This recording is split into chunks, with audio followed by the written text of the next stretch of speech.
And he had power to give life unto the image of the beast, that the image of the beast should both speak, and cause that as many as would not worship the image of the beast should be killed. And he causeth all, both small and great, rich and poor, free and bond, to receive a mark in their right hand or in their foreheads.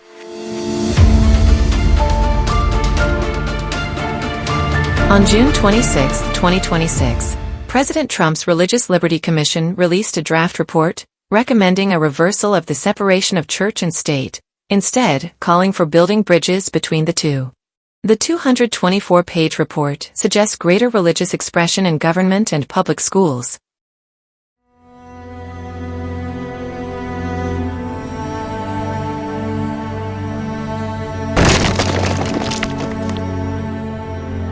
We have been discussing Revelation 13, and American apostate Protestantism's role in propping up an image to the papal beast.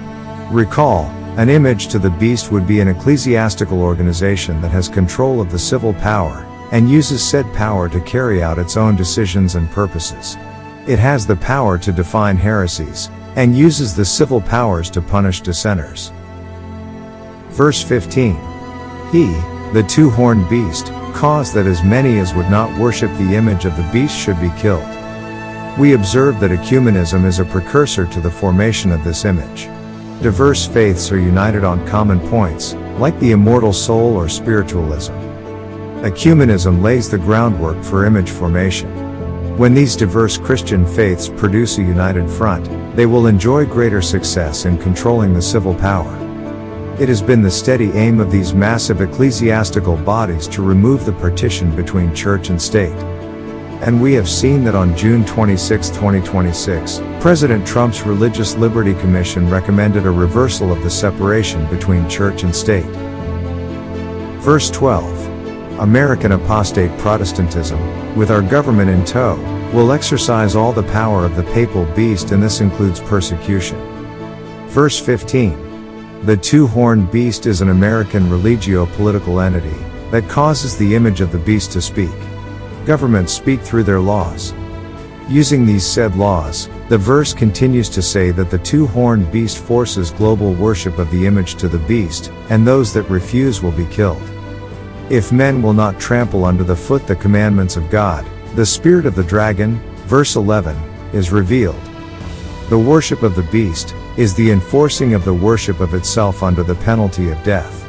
It includes adherence to its doctrinal tenets, for example Sunday sacredness, and verse 15 shows that dissension incurs a death penalty.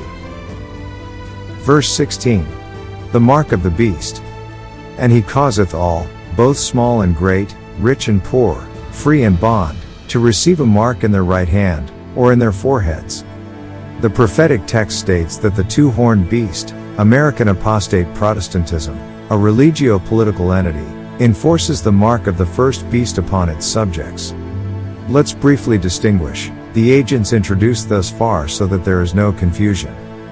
In chapter 13, the papal beast is designated as the beast, the first beast, the beast whose deadly wound was healed. Recall, the papal wound was inflicted when Napoleon deposed Pope Pius VI in 1798, and for a time, Rome did not have a pope.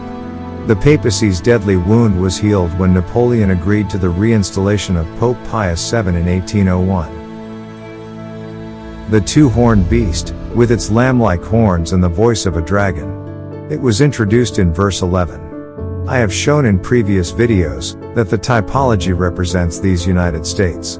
It is referred throughout the remainder of the prophecy by the singular male pronoun, he.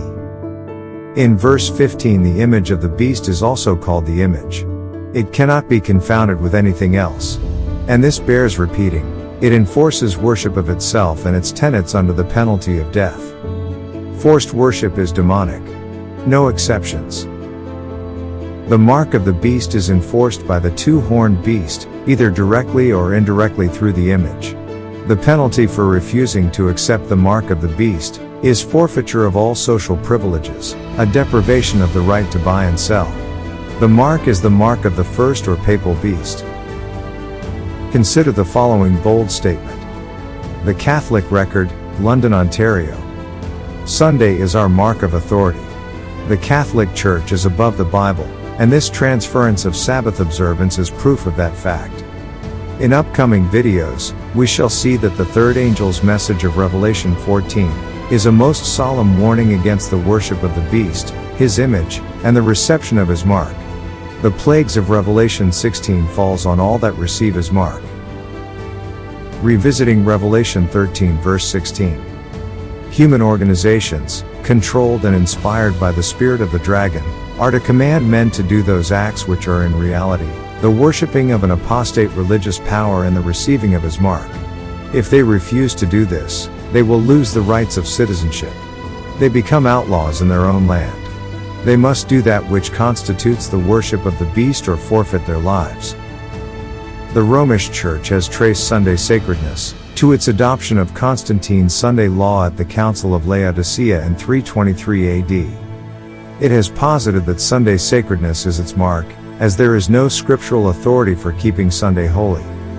Consider the following excerpt from the Catholic Doctrinal Catechism, Kennedy, New York, page 174. Question: have you any other way of proving that the Church has power to institute festivals of precept? Answer: had she not such power, she could not have done that in which all modern religionists agree with her. She could not have substituted the observance of Sunday, the first day of the week, for the observance of Saturday, the seventh day, a change for which there is no scriptural authority. The major Protestant lines agree.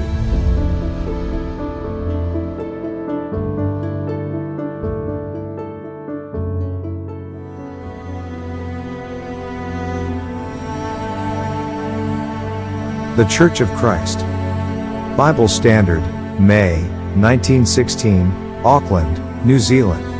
But we do not find any direct command from God, or instruction from the risen Christ, or admonition from the early apostles, that the first day is to be substituted for the seventh-day Sabbath. Let us be clear on this point. Though to the Christian that day, the first day of the week is the most memorable of all days, there is no command or warrant in the New Testament for observing it as a holy day.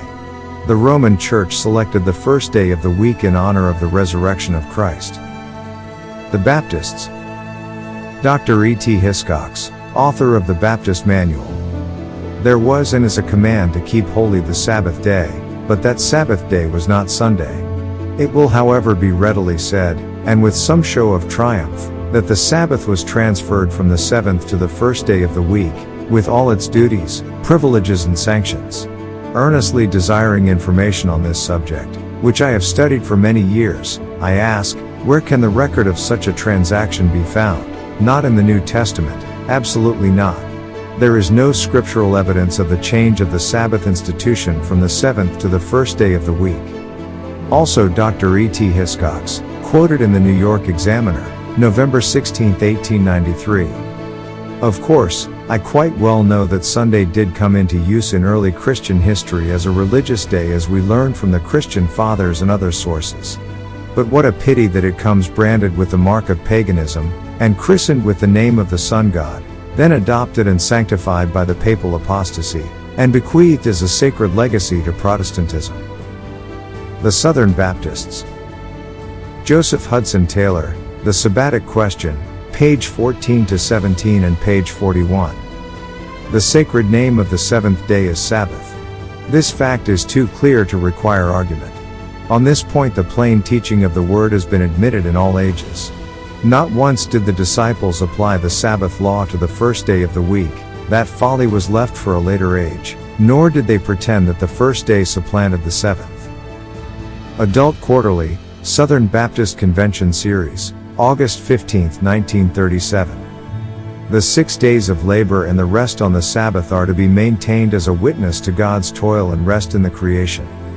The Sabbath was established originally, long before Moses, in no special connection with the Hebrews, but as an institution for all mankind, in commemoration of God's rest after the 6 days of creation. It was designed for all the descendants of Adam. The Methodists. Charles Buck, A Theological Dictionary, Sabbath. Sabbath in the Hebrew language signifies rest, and is the seventh day of the week. And it must be confessed that there is no law in the New Testament concerning the first day. Clovis G. Chappell, 10 Rules for Living, page 61. The reason we observe the first day instead of the seventh is based on no positive command. One will search the scriptures in vain for authority for changing from the seventh day to the first. Our Christian Sabbath, therefore, is not a matter of positive command. It is a gift of the Church, and from the Catholic Church itself. St. Catherine Church Sentinel, Algonac, Michigan, May 21, 1995. Perhaps the boldest thing, the most revolutionary change the Church ever did, happened in the 1st century. The holy day, the Sabbath, was changed from Saturday to Sunday. The day of the Lord was chosen, not from any direction noted in the scriptures, but from the Catholic Church's sense of its own power. People who think that the scriptures should be the sole authority, should logically become Seventh-day Adventists, and keep Saturday holy. Mark 2:27 and 28, the Sabbath was made for man, it is the Lord's day. It belongs to Christ. Since Christ is the divine agent that God delegated to make all things, Christ made the Sabbath. By him it was set apart as a memorial of the work of creation. This is the test that the people of God must have, before they are sealed. All who prove their loyalty to God by observing his entire law, and refusing to accept a spurious Sabbath, will rank under the banner of the Lord God Jehovah, and will receive the seal of the living God. Those who yield the truth of heavenly origin, and accept the Sunday Sabbath, will receive the mark of the beast. They've chosen to obey a day that Rome, and the major Protestant lines, have acknowledged as their creating, a day that Rome has set as its mark of authority.